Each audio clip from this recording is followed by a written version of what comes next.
Hello बच्चों, सहकार radio के कार्यक्रम बाल चौपाल में मैं सुनीता आज ज्ञान विज्ञान की श्रृंखला में मैं आपको सुनाऊंगी नहीं एक पत्थर आपको सुनाएगा आप ही के विकास की कहानी, जिसे हमने लिया है कोंपल बाल पत्रिका से और इसे लिखा है मनीषा ने। मैंने तो सिर्फ अपनी आवाज दी है जिससे ये बहुत पुरानी बात आप तक पहुंच जाए। तो सुनो कहानी घमंडी पत्थर।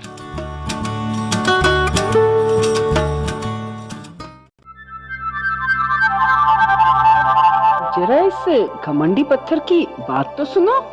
ये कहता है कि अगर ये ना होता तो हम सभी बंदर बनकर घूमते रह जाते।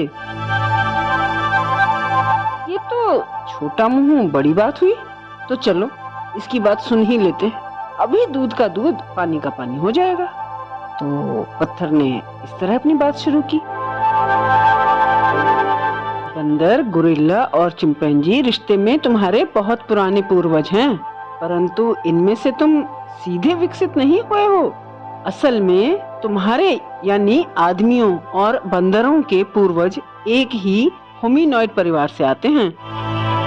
इस होमिनॉइड परिवार के पूर्वज पेड़ों पर समूह में रहते थे।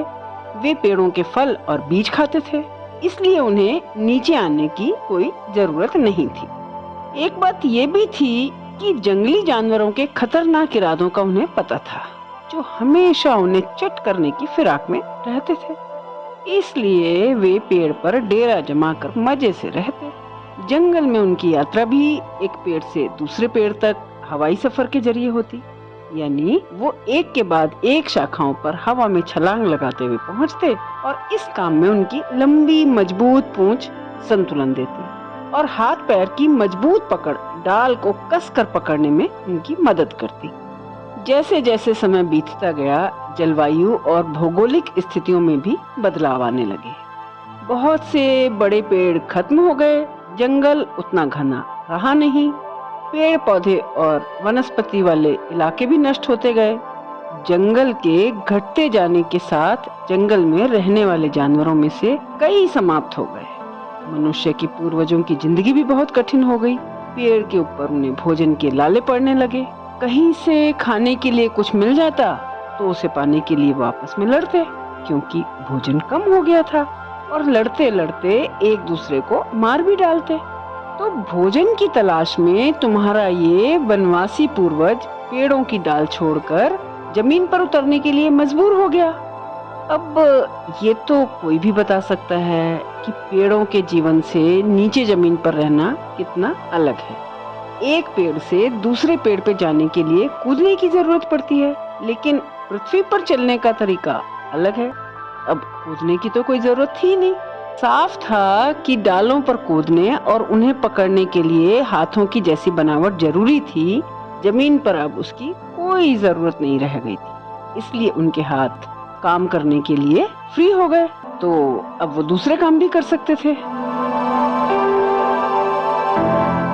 बात तो पत्थर की ठीक लग रही है, लेकिन इसमें पत्थर का रोल कहाँ है?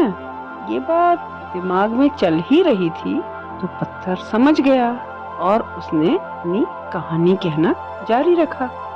जमीन पर उतरते ही तुम्हारे इस पूर्वज आदि मानव के हाथ की भूमिका बदल गई। अब वो फल, बेरियां और खाने लायक अन्य चीजों को बटोरता और अपना पेट भरता। जब ये चीजें भी इतनी आसानी से मिलनी बंद होने लगी तो वो पेड़ों की जड़ खोदकर कंदमूल खाता। खोदने के लिए वो हाथों का या टहनियों का इस्तेमाल करता। अपने शत्रुओं से मुकाबला करने के लिए भी उसे लकड़ी का उपयोग करना पड़ता, और बढ़िया ढंग से भोजन जुटाने और अपने दुश्मन जंगली जानवरों से दो दो हाथ करने के लिए उसे हमारी जरूरत पड़ी। जिसे तुम सिर्फ एक अदना सा पत्थर समझते हो, उसी ने उनकी सहायता की। हमें उठाने, पकड़ने और इस्तेमाल करने की प्रक्रिया में तुम्हारे पूर्वजों के हाथ विभिन्न प्रकार के कामों को करने के आदी होते गए। जैसे ही उन्होंने अपने हाथों का ऐसे अलग अलग काम करने में इस्तेमाल किया, उनके खड़े होने और चलने की स्थिति में भी महत्वपूर्ण बदलाव आए। वो सीधे दो पैरों पे खड़े होने लगे और पैरों पे चलने लगे, और जिन हाथों का इस्तेमाल अपने शरीर का वजन साधने में और चलने में करते थे, अब वो आजाद हो गए और अब वो झुंड में रहने लगे। लेकिन उनमें महत्वपूर्ण परिवर्तन हो रहे थे। दोनों पैरों पे सीधे खड़े होने के कारण अब वो दूर तक देख सकते थे। सबसे ज्यादा महत्वपूर्ण परिवर्तन था पूंछ का गायब होना। इसने तुम्हारी पूरी मानव जाति को शर्म से बचा लिया। ये सुन के तो हम भी शर्मा गए।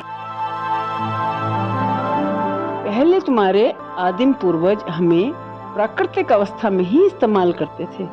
पानी के तेज धार से नुकीले और तेज हुए हम पत्थरों को वो खोज लाते और औजार की तरह इस्तेमाल करते। फिर उन्होंने घिसकर हमें धारदार बनाना शुरू किया और हमारे योगदान से उनकी क्षमताओं का विकास हुआ। ये हम ही थे जिसकी वजह से तुम्हारे पूर्वज दूसरे सभी प्राणियों की तरह केवल जिंदा औजार नहीं रह गए थे। हमारे ही कारण हाथों से काम करने की उनकी योग्यता काफी बढ़ गई।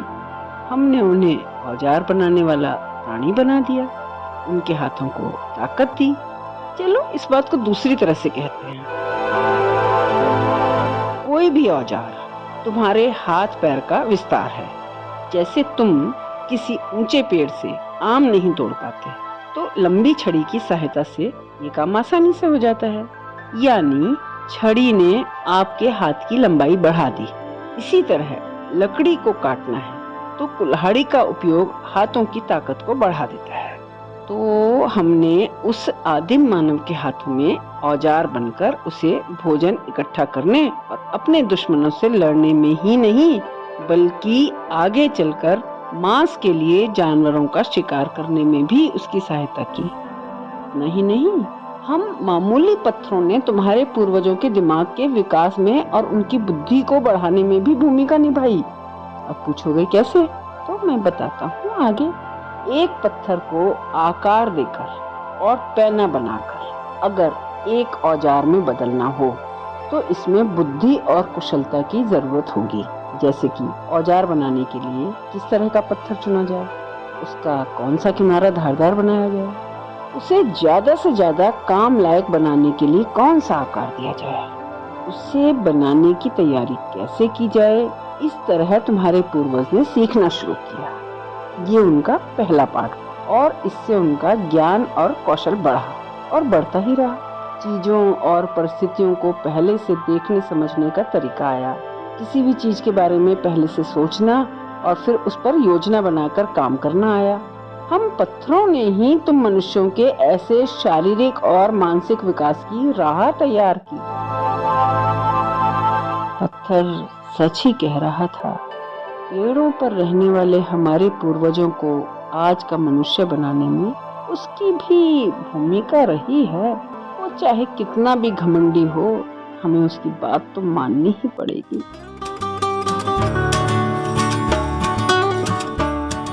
तो बच्चों, ये थी कहानी घमंडी पत्थर। आपको ये कहानी कैसी लगी कमेंट बॉक्स में लिखकर हमें जरूर बताइएगा। अधिक जानकारी के लिए हमारी वेबसाइट सहकाररेडियो.com देखें। अगले हफ्ते ऐसे ही किसी और कार्यक्रम के साथ फिर मिलेंगे। तब तक के लिए दीजिए इजाजत मुझे यानी सुनीता को। बाय बच्चों।